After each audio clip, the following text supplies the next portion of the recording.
اعوذ باللہ من الشیطان الرجیم بسم اللہ الرحمن الرحیم تبت یدا ابی لہب و تب۔ ابو لہب نام ہے، اس کی حالت جری ہے، اس کی وجہ سے ابی لہب پڑھا جاتا ہے۔ جیسے ابو بکر نام ہے، اس پر ان داخل ہوتا ہے یا کوئی بھی حرف جار داخل ہوتا ہے تو ان ابی بکر، تو تبت یدا ابی لہب و تب، ابو لہب کے دونوں ہاتھ ٹوٹ جائیں اور وہ ہلاک ہو جائے، اس کی ذات ہی تباہ ہو جائے۔ ما اغنا عنہ مالہ وما کسب، اور اس کے مال نے اور اس کی کمائی نے اس کو کوئی فائدہ نہیں پہنچایا۔ سیصلی نارا ذات لہب وامرأتہ، فرمایا ان قریب وہ آگ کے سخت شعلوں کے اندر داخل کیا جائے گا اور اس کی بیوی بھی۔ حمالۃ الحطب، وہ بھی لکڑیوں کا گٹھا اٹھائے ہوئے ہے۔ فی جیدہا حبل من مسد، اور اس کی گردن میں کھجور کی چھال کی پٹی سے بنی ہوئی رسی ہوگی۔ صدق اللہ مولانا العظیم۔ درود پاک اللہم صلی علی۔ حضرات گرامی، سورہ لہب مکی صورت ہے، اور اس صورت کے نام سے ہی پتہ چلتا ہے کہ اس صورت کے اندر ابو لہب کی مذمت کو بیان کیا گیا ہے، نام کے ساتھ نومینیٹ کر کے، نومینیشن کے ساتھ اس صورت کے اندر ابو لہب جو نبی کریم صلی اللہ تعالیٰ علیہ وسلم کا سگا حقیقی چچا قریش میں سے تھا، اور اس کا اصل نام تھا عبد العزیٰ بن عبد المطلب، اور ابو لہب اس کی کنیت تھی۔ لہب آگ کے شعلوں کو بھی کہا جاتا ہے، جیسے آگے آیا ہے ذات لہب، تو اس کا چہرہ چونکہ بہت سفید اور سرخ تھا، اس اعتبار سے اس کو ابو لہب کہا جاتا تھا، تو اپنی کنیت کے ساتھ مشہور تھا۔ دوسری بات یہ ہے کہ چونکہ عبد العزیٰ، عزیٰ بت ہے، تو بت کا بندہ نعوذ باللہ من ذالک، تو قرآن نے اس کی کنیت کو ذکر کیا، اس کے اس کافرانہ اور مشرکانہ نام کو ذکر نہیں کیا۔ نبی کریم صلی اللہ تعالیٰ علیہ وسلم نے جب مکہ مکرمہ کے اندر اعلان نبوت فرمایا تو پہلے فردن فردن انفرادی طور پر لوگوں کو دعوت دیتے رہے، ایک ایک آدمی کر کے، دو دو آدمی کر کے۔ پھر اللہ تبارک و تعالیٰ کا حکم ہوا کہ وَأَنذِرْ عَشِيرَتَكَ الْأَقْرَبِينَ، کہ آپ اپنے رشتہ داروں کو اور جو قریبی عزیز و اقارب ہیں ان کو دعوت دیجئے۔ آپ نے اپنے خاندان کے لوگوں کو جمع کیا، ان کو دعوت دی، اور اسی طرح نبی کریم صلی اللہ علیہ وسلم کو حکم ہوا فَاسْتَعْ بِمَا تُؤْمَرْ، کہ اب آپ جو ہے علی الاعلان سب کو دعوت دیں، وہ وقت آ چکا ہے۔ تو وہاں پر جب کوئی اہم ترین بات کہنی ہوتی تو حرم شریف کے ساتھ ایک پہاڑ ہے جبل ابو قبیس، اس پر چڑھ جاتے اور چڑھ کر اعلان کیا جاتا تھا۔ تو اللہ کے نبی صلی اللہ علیہ وسلم صفا پہاڑ پر چڑھے اور بلند آواز سے فرمایا یا صباح۔ یہ جب کوئی دشمن اچانک حملہ آور ہوتا تو یہ آواز دی جاتی، تو سب لوگ ڈر کے جو ہے، جو جس حالت کے اندر ہوتا، کسی نے کچھ پہنا ہوتا نہیں ہوتا، فوراً بھاگنا شروع کر دیتا۔ ہوشیار ہو جاؤ، صبح ہو گئی ہے اور خطرے والی صبح ہے۔ یہ عرب کا ایک انداز تھا، جب کوئی دشمن سے یا کچھ مشکل ترین گھڑی سے آگاہ کرنا ہوتا تھا تو یہ پہاڑ پر چڑھ کے اعلان کیا جاتا یا صباح۔ حضور علیہ السلام نے جب اعلان کیا، سب لوگ جمع ہو گئے، اور اس کے بعد کہنے لگے کہ بتائیں کیا بات ہے، آپ نے سب کو جمع کیا۔ آپ نے فرمایا کہ بتاؤ، میں اگر تمہیں کہوں کہ اس پہاڑ کے پیچھے سے ایک گھڑ سوار دشمنوں کا لشکر تم پر حملہ آور ہونے والا ہے تو تم میری بات کا یقین کرو گے؟ کہا جی بالکل یقین کریں گے، اس لیے کہ ہم نے آپ کو 40 سال دیکھا کہ آپ نے اپنی زبان پر کبھی غلط بیانی نہیں لے کر آئے۔ جھوٹ آپ کی زبان پر کبھی نہیں آیا، آپ نے کبھی امانت کے اندر خیانت نہیں کی۔ اعلان نبوت سے بھی پہلے زمانہ طفولیت، بچپن کے اندر، جوانی کے اندر جتنا وقت گزرا، آپ تو صادق الوعد والامین ہیں، جو بات کہتے ہیں وہ سچی بات ہے، اور اگر کوئی امانت رکھائے تو آپ اس کی امانت کے اندر خیانت نہیں کرتے ہیں۔ فرمایا کہ اگر تمہیں اتنا یقین ہے تو میں تمہیں کہتا ہوں کہ یہ پہاڑ کے پیچھے لشکر نہیں بلکہ ایک اللہ کا عذاب آنے والا ہے تم لوگوں پر، اگر تم اللہ تبارک و تعالیٰ کی وحدانیت اور توحید کو نہیں مانو گے، ان بتوں کے سامنے سجدہ ریزی کو نہیں چھوڑو گے، اور خدائے وحدہ لا شریک کا میں پیغمبر بن کر آیا ہوں، رسول اور نبی بن کر آیا ہوں، میں تمہیں اس جہنم کے عذاب سے اور اس قیامت کے بارے میں تمہیں ڈراتا ہوں، اور تم سب کو میں نے جمع کیا ہے، اور جمع کر کے یہ کہتا ہوں کہ بتوں کی عبادت کو چھوڑ دو، بتوں کے سجدے کو چھوڑ دو، اور خدائے وحدہ لا شریک پر ایمان لے کر آ جاؤ۔ بہت سارے لوگ ایمان لے کر آ گئے، ان کے دل پسیج ہو گئے، لیکن یہ ابو لہب جو ازلی بدبخت تھا، خاندان کا حقیقی چچا سامنے دیکھ رہا ہے، لیکن اس کے باوجود جو ہے اس کو ایمان لانا تو نصیب نہیں ہوا، بلکہ اس نے گستاخی کرنی شروع کر دی، اور اس نے کہا کہ اے محمد تبا لکا، نعوذ باللہ من ذالک، نقل کفر کفر نہ باشد، العیاذ باللہ۔ اس نے کہا کہ تو ہلاک ہو جائے، کیا تو نے ہمیں اس کے لیے جمع کیا ہے، اس کام کے لیے تم نے ہمیں جمع کیا ہے، اور ہم بھاگتے ہوئے آئے؟ تو پھر رب تبارک و تعالیٰ کی غیرت جوش کے اندر آئی، رب تبارک و تعالیٰ نے جبریل علیہ السلام کو بھیجا،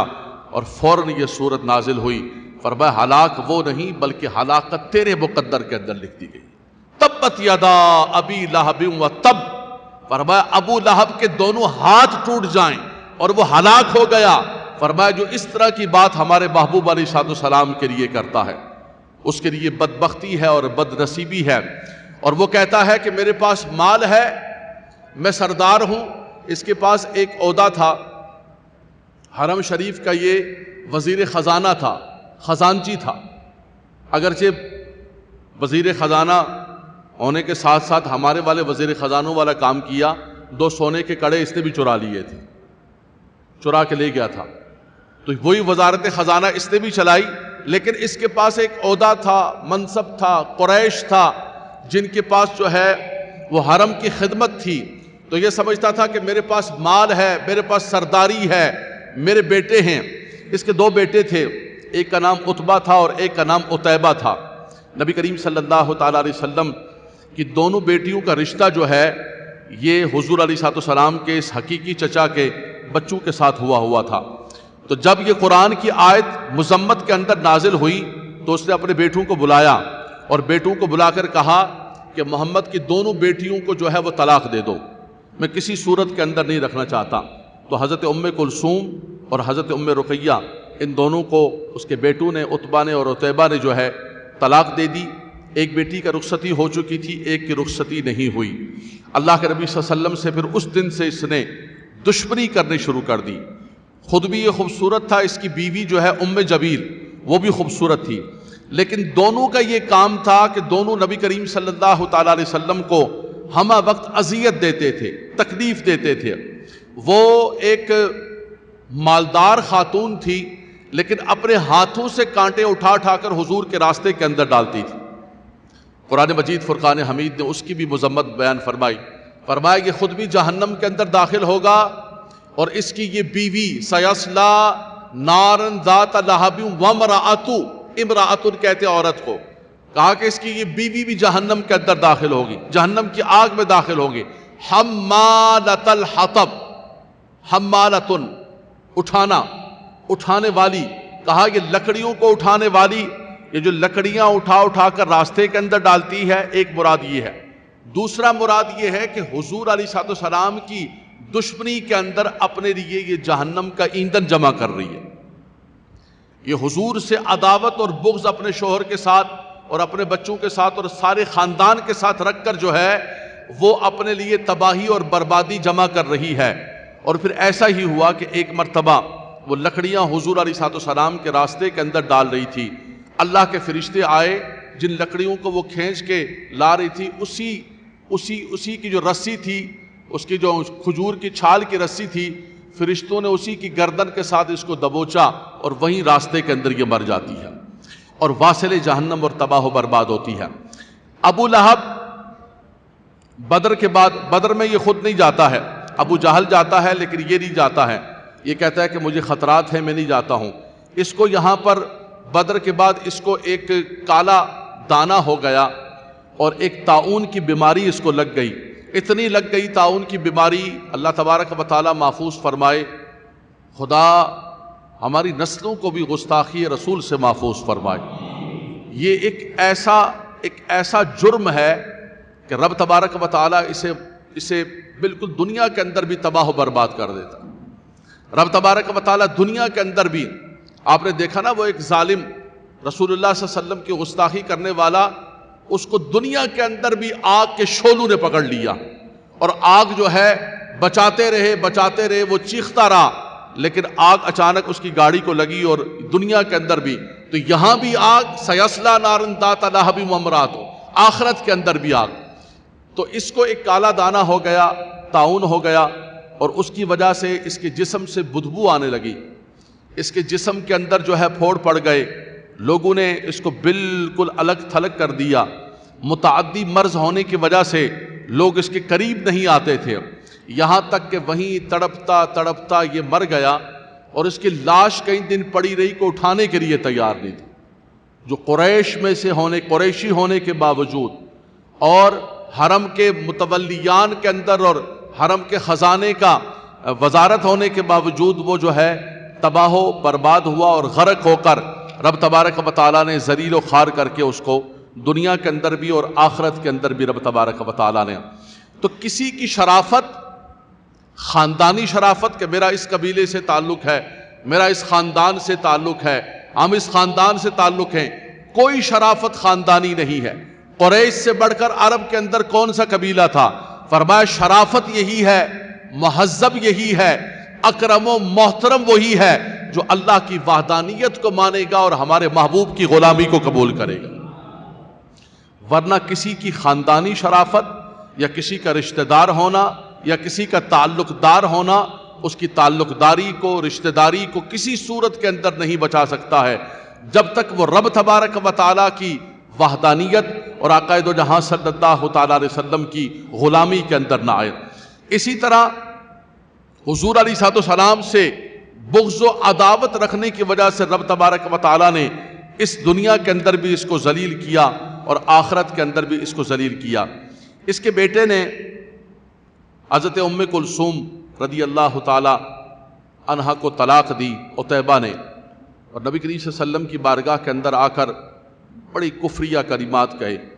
کہ میں آپ کے دین کو نہیں مانتا ہوں، آپ کی بیٹی کو چھوڑتا ہوں، بڑی بدتمیزی کرنے لگا۔ اللہ کے نبی صلی اللہ علیہ وسلم نے اس کے لیے دعائے ضرر کی۔ وہ شام کے سفر کے اندر جا رہا تھا، سفر تجارت کے اندر، ایک روایت کے اندر آتا ہے کہ کوئی کتا اس کو پڑ گیا، اور ایک روایت کے اندر آتا ہے کہ شیر نے،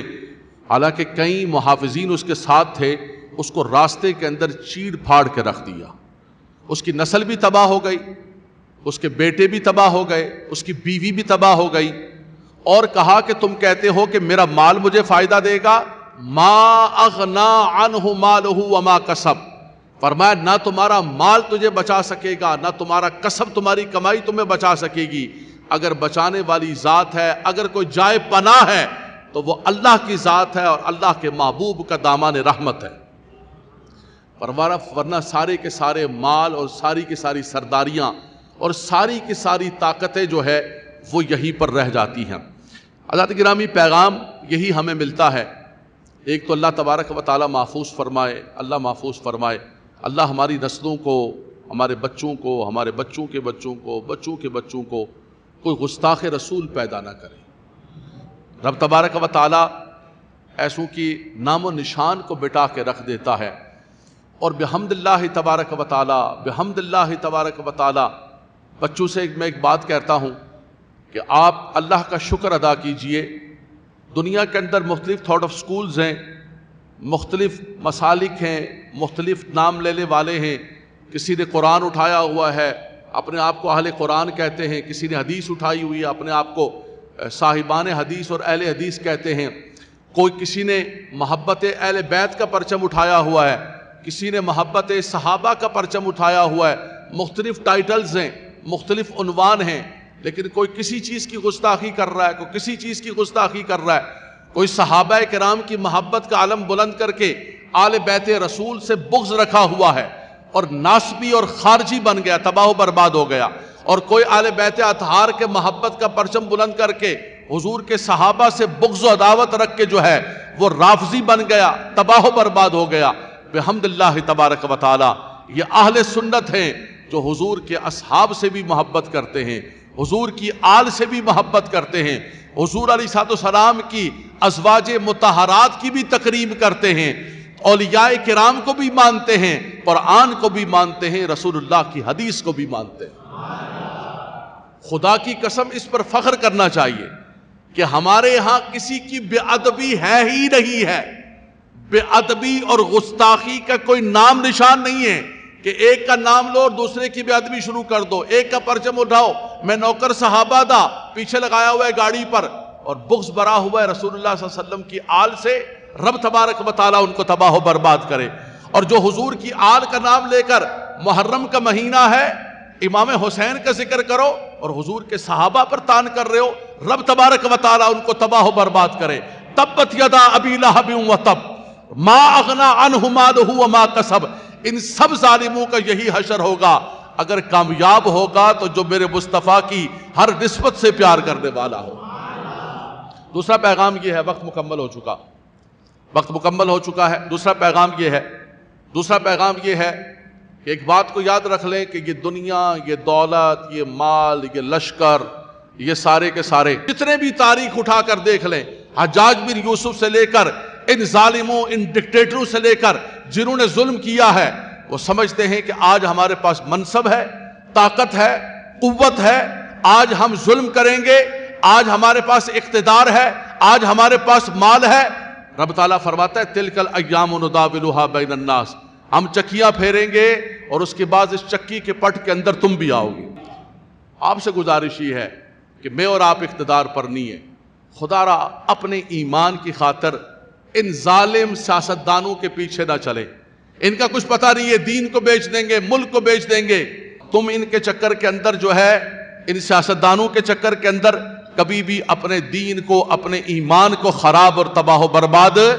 مت کرنا۔ رب تبارک و تعالی ہمیں دین کا سپاہی بنائے اور گستاخوں اور بے ادبوں سے رب تبارک و تعالی ہمیں دور رہنے کی توفیق عطا فرمائے۔ جتنے دین کے ظالم غدار ہیں ان سب کی نیت کے ساتھ پڑھیں کہ تبت یدا ابی لہب وتب ما اغنی عنہ مالہ وما کسب سیصلی نارا ذات لہب وامرأتہ حمالۃ الحطب فی جیدہا حبل من مسد۔ میرا مالک و مولا ان ظالموں کو تباہ و برباد کرے۔ وآخر دعوانا الحمدللہ رب